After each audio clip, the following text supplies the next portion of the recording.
శ్రీ గురుభ్యో నమః. వారం వర్జం.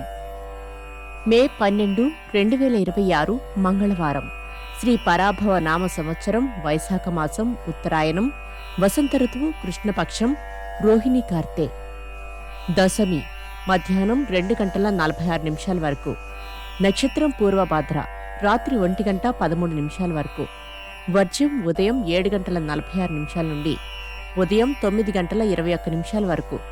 దుర్ముహూర్తం ఉదయం 8:11 నుండి ఉదయం 9:02 వరకు.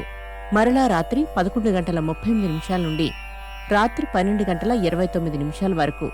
శుభ సమయం ఉదయం 6:30 నుండి 7:30 వరకు. రాహుకాలం మధ్యాహ్నం 3 గంటల నుండి 4:30 వరకు.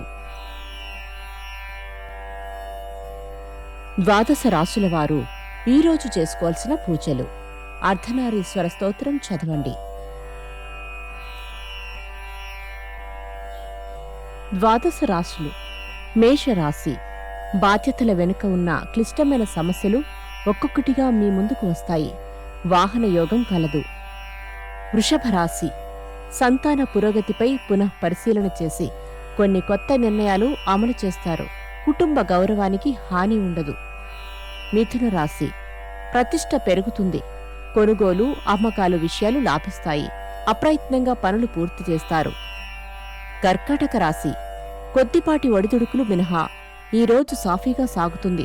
ఆప్తుల నుండి శుభవార్తలు అందుకుంటారు. సింహరాశి.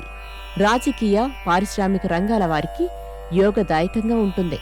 ఆకస్మిక ప్రయాణాలు లాభసాటిగా సాగుతాయి. కన్యరాశి. కుటుంబ విషయంలో ఇతరుల జోక్యం అధికమవుతుంది. పోటీ పరీక్షలలో అనుకూల ఫలితాలు సాధిస్తారు. తులారాశి. ఓర్పు బాగా అవసరము. రుణయత్నము ఫలిస్తుంది. మీకు రావలసిన ప్రతిఫలము కొద్దిగా చేతికి అందుతుంది. వృశ్చిక రాశి. విదేశీ వస్తువుల ఆకర్షణ నుండి బయటపడటకు జాగ్రత్త వహించండి. స్థిరాస్తి విషయములో ఒక నిర్ణయమునకు వస్తారు. ధనస్సు రాశి. శ్రేయోభిలాషుల సలహాలు సంప్రదింపులు పాటించడం మంచిది. స్వయంగా వాహనాలు నడపకపోవడం మంచిది. మకర రాశి. చికాకులు ఉన్నప్పటికీ బాధ్యతలు సక్రమంగా నిర్వహించగలుగుతారు. సంఘంలో గౌరవ మర్యాదలు పొందుతారు. కుంభరాశి. అస్తవ్యస్తంగా ఉన్న చాలా వ్యవహారాలను మీ ప్రతిభతో అనుకూలంగా మలుచుకుంటారు. కాంట్రాక్టులు లాభిస్తాయి. మీనరాశి. శుభకార్యములకు బహుమతులకు చందాలను ధనమును అధికంగా ఖర్చు చేయవలసి వస్తుంది.